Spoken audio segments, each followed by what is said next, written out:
नमस्कार दर्शक बंधु, चलतु जानिबा मंगलवार दिन केउ उपाय करिबा द्वारा आपणकर सबु मनस्कामना पूरण होइथाय।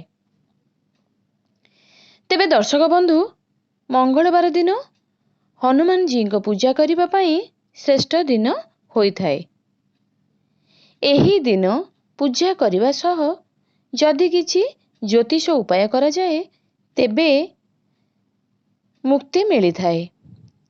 जीवन रे जेते भी समस्या आसी थाए ताहा सबु मंगलଙ୍କ कारणरू आसी थाए।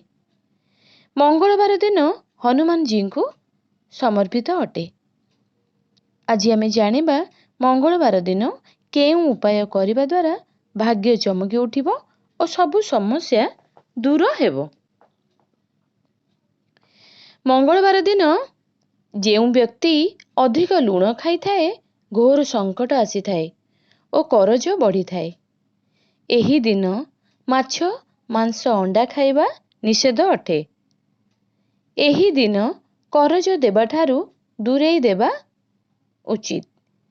सेही पैसा मिलिबारे विलंब होई पारे। एही दिन क्रोध करिबा अनुचित। काहाकू अपशब्द कहिबा बा झगड़ा करिबा अनुचित। एही दिन लुहार सामग्री किनिबा अशुभ होई थाए। धार थिबा जिनिष किनिबा द्वारा शनि महाराज रुष्ट होइथांती। एही दिन शारीरिक संपर्क रखिबा निषेध अटे। एहा द्वारा जीवन रे अशुभ घटी थाए। एही दिन सकाळु जरूरत लोकंकु गहम दान करिले भाग्य चमकी थाए। गुड़ दान करिले धन प्राप्ति। दियासिली दान करिले नेगेटिव शक्ति नष्ट हुए। तंबा दान करिले बहु मात्रा रे धन प्राप्ति।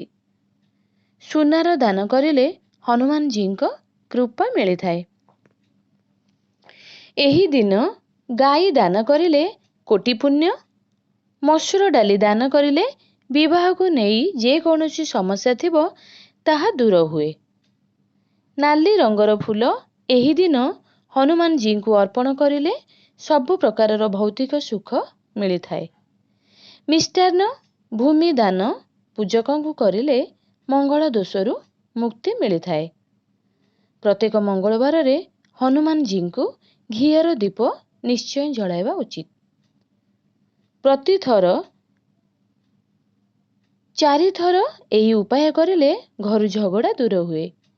एही दिन हनुमान जी को बुंदी लड्डू भोग लगाइले शुभ होई थाए। चना डाली मध्य अर्पण करिले जीवन रे थिबा रोग समस्या दूर हुए। एही दिन चमेली तेल सह सिंदूर हनुमान जी को अर्पण करिले शनि दोषरु मुक्ति मिली थाए। एहा द्वारा विवाह रे विलंब हेउथिले ताहा दूर होई थाए। एही उपाय को 5टी मंगलवार करंतु। हनुमान जी को तुलसी रे रक्त चंदन रे नाम लेखी राम लेखी अर्पण करिले शनि दोष दूर हुए।